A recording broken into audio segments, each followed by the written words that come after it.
Hey everyone, how's it going? Back in with another video today. Today I want to talk about what some people consider a fourth macronutrient, and that is fiber. Fiber sometimes gets a lot of attention, sometimes it's quite overlooked, but it is quite an important component of some of the foods that we eat. And like anything, the impact fiber has on you can be very individualized. So first of all, where do we get fiber? Fiber is typically part of fruits and vegetables. You find it in pretty much any kind of plant food that's out there. And there's a lot of statistics citing that the amount of fiber that the average American eats is quite low. And that's just really saying that the average American doesn't eat a lot of fruits and vegetables, which isn't particularly surprising.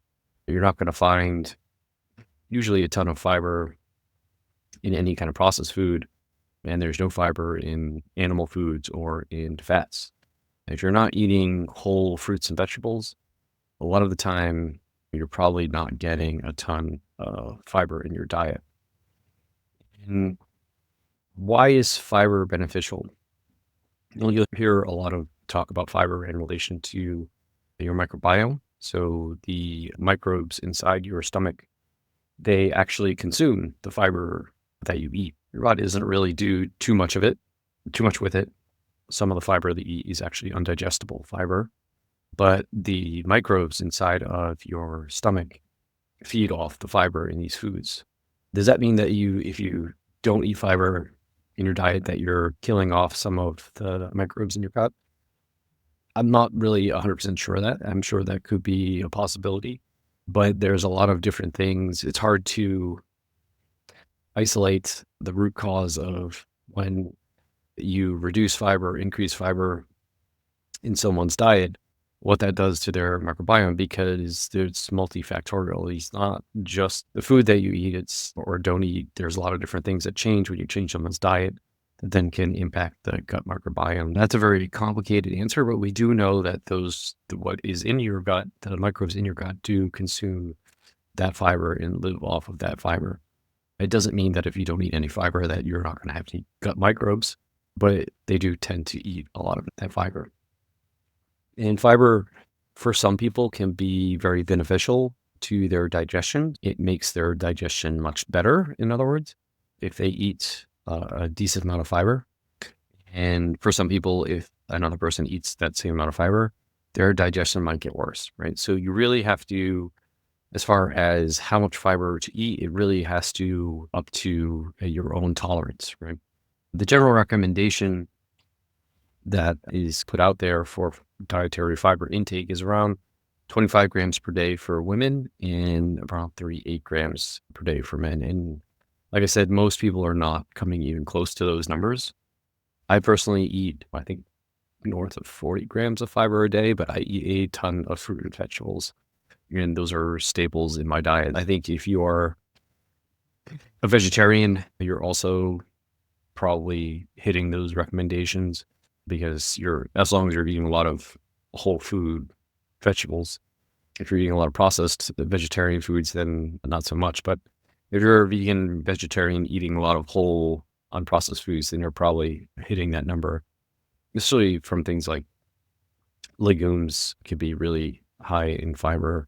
And they also are a decent source of protein for a lot of vegetarians and vegans as well. Yeah, but most people are not vegetarian or vegan, and they are not eating a lot of whole foods.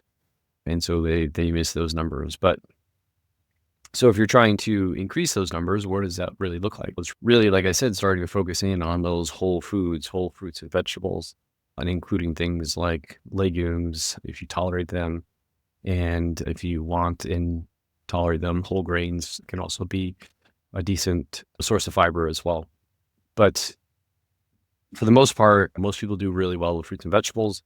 And so I suggest that kind of start there and build up. And that's really just like eating a lot of fruits and vegetables at every meal, essentially, in order to get to those 20, like around 30 grams of fiber for both men and women, maybe be the sweet spot that you're looking for. That's going to be a lot of fruits and vegetables, or just at least 3 servings of fruits and vegetables every single day. And surely there's going to be some fruits and vegetables that have more fiber than the others. Things like berries, strawberries, blackberries, raspberries, blueberries, from a fruit perspective, have a lot of fiber in them.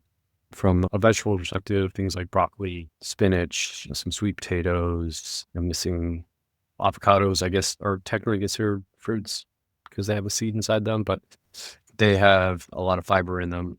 Any kind of vegetable is really going to have some fiber. Some will have more than others. You can look it up online and see which ones that you like are highest. Legumes, like I said, beans, lentils, chickpeas, they're pretty much a really good source of fiber. Again, if you tolerate those types of things. Nuts and seeds sometimes can be a good source of fiber, but they're also very calorically dense, so I wouldn't really rely on them for fiber, just like I wouldn't rely on them for protein.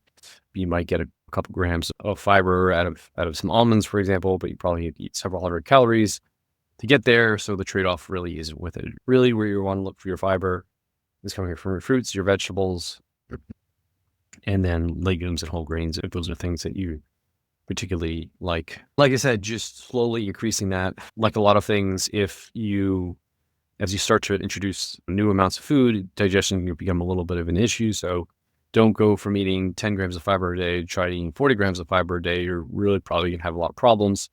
To add on 5 grams of fiber a week and see how your digestion goes with that new increase. If you have a little bit of a digestive issue as you start to add some, hold there for a couple weeks, maybe back down for a little bit, and then try to go up again.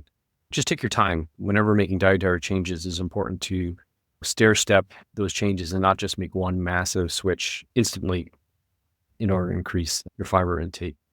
And the other thing that I just want to mention, as far as benefits of fiber, we talked about feeding those gut bacteria, potentially improving digestive symptoms with more fiber. Excuse me, I have something caught in my throat. But the other thing is that fiber is the thing that it takes a long time to move through your digestive tract. So generally, foods that are higher in fiber will take a little bit longer to digest. And this has implications when it comes to the amount of food you eat. So if you're someone who is interested in losing body fat, it's not really that the fiber will cause you to lose fat. It's the fact that fiber keeps you fuller for longer, and therefore you eat less food, and therefore you eat less calories, and that helps you lose body fat. So when we look at a lot of studies around people who are successful at losing and maintaining, this is the key, maintaining their weight loss, is they tend to eat a lot of fiber, and they hit that 30 gram, 40 gram mark in fiber intake.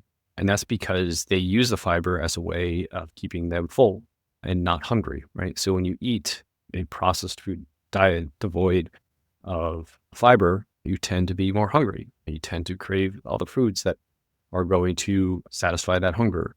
You might reach for that candy bar or whatever, but then that doesn't really do much to keeping you full because there's no fiber in that candy bar. So if instead you get those nice big servings of fruits and vegetables at your 3 meals throughout the day, those 3 meals would be much more satisfying with that large fiber intake than it would be if you had meals that were devoid of fiber. It's not only for digestive symptoms and improving your gut microbiome and all that fun stuff, but it also can have downstream effects like leading to better body composition because the fiber keeps you fuller for longer, allowing you to eat less calories and therefore losing body fat.